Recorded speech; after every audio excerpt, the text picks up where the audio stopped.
Kegagalan total Amerika Serikat di Afghanistan. Nama saya Ricky Suwarno, berdiri di atas pundak dua superpower Amerika Serikat China melihat masa depan Indonesia. Paman Sam mungkin tidak pernah bermimpi bahwa setelah menghabiskan anggaran negara sebesar 2,2 triliun dolar Amerika membiayai proyek perang di Afghanistan selama 20 tahun, masalah Afghanistan akan kembali ke titik semula. Presiden Afghanistan mengundurkan diri dan melarikan diri ke negara ketiga melalui Tajikistan. Taliban kembali menguasai Kabul, menandakan perang di Afghanistan yang diluncurkan oleh Amerika Serikat telah gagal total. Kegagalan Amerika Serikat di Afghanistan setidaknya menggambarkan 3 masalah. Pertama, demokrasi yang selalu diagung-agungkan Amerika tampaknya tidak dapat mengubah dunia. Amerika Serikat keliru dan terlalu percaya gaya demokrasi mereka adalah cara untuk memecahkan semua penyakit masyarakat internasional.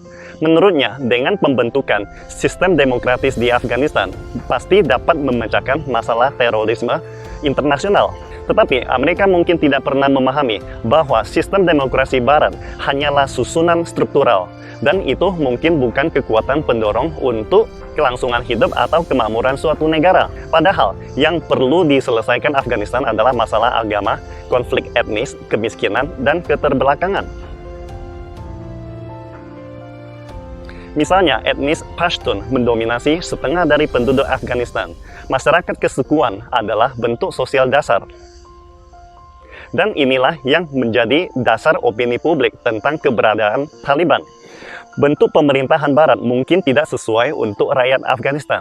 Ambil saja kutipan kata Presiden Ashraf Ghani yang melarikan diri mengatakan, Afghanistan mempunyai penduduk 39 juta jiwa.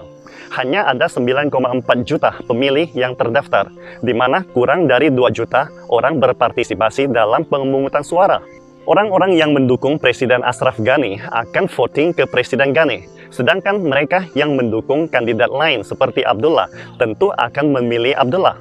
Dan suku-suku lainnya merasa malas untuk berpartisipasi. Akibatnya, Presiden Ashraf Ghani terpilih kembali sebagai presiden dengan hasil 924.000 atau 50,6% suara.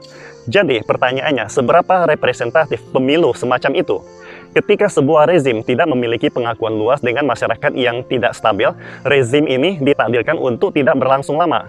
Gaya demokrasi suara Amerika yang digunakan di Afghanistan ibarat orang buta menunggang kuda buta. Memaksakan penerapan sistem demokrasi Amerika di Afghanistan sudah ditakdirkan gagal sejak lama. Masalah kedua, militer Amerika tidak dapat menaklukkan dunia. Tidak perlu diragukan, militer Amerika memiliki keunggulan absolut dengan segala persenjataan tercanggihnya melawan senapan AK-49 dan roket Taliban. Tetapi pada dasarnya kalah. Mengapa? Meskipun banyak alasan yang dapat ditemukan, seperti iklim Afghanistan, medan perang yang rumit, dan sebagainya. Namun, semuanya ini bukan masalah yang utama. Alasan utamanya adalah bahwa pesawat dan artileri paling canggih Paman Sam digunakan untuk membantai banyak warga sipil.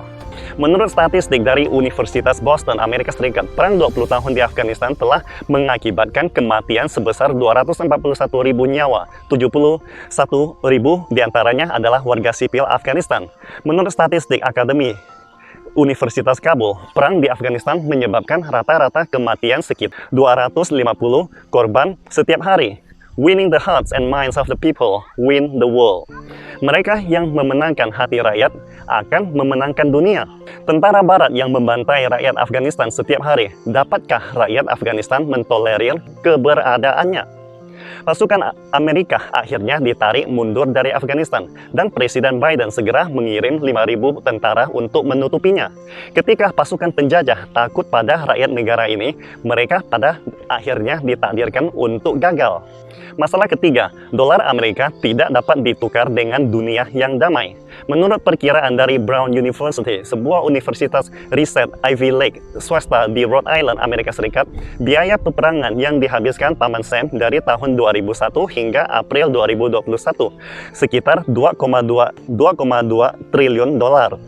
Dari jumlah tersebut, 933 miliar digunakan untuk operasi darurat luar negeri Departemen Pertahanan Amerika, 443 miliar digunakan untuk anggaran dasar, 296 miliar digunakan untuk merawat veteran Amerika, dan 59 miliar digunakan untuk alokasi tambahan oleh Departemen Luar Negeri Amerika. Selebihnya 530 miliar digunakan untuk membayar bunga obligasi perang selama 20 tahun terakhir. Harus diakui, banyak uang telah dihabiskan, tetapi uang Amerika ini bukan untuk meningkatkan perekonomian dan mata pencarian masyarakat di Afghanistan. Dan Amerika memang tidak pernah menghabiskan uang untuk pengembangan ekonomi negara-negara lain. Lalu, apa yang dibawakan Amerika Serikat dengan menghabiskan uang sebanyak itu terhadap Afghanistan? Jawabannya, seperti yang diulaskan oleh Boston University di atas. Kematian sebesar 241.000 jiwa rakyat Afghanistan dan jutaan pengungsi di dunia. Setelah invasi Amerika, tingkat kemiskinan telah meningkat dari 38% di masa lalu menjadi 72% sekarang ini. Sedangkan tingkat pengangguran telah mencapai 38%. PDB per kapita Afghanistan hanya $730, menduduki peringkat ke-173 di dunia. Nilai-nilai pandang Amerika, militer, dan dolar Amerika tidak hanya diterapkan di Afghanistan, tetapi juga di semua belahan dunia lainnya.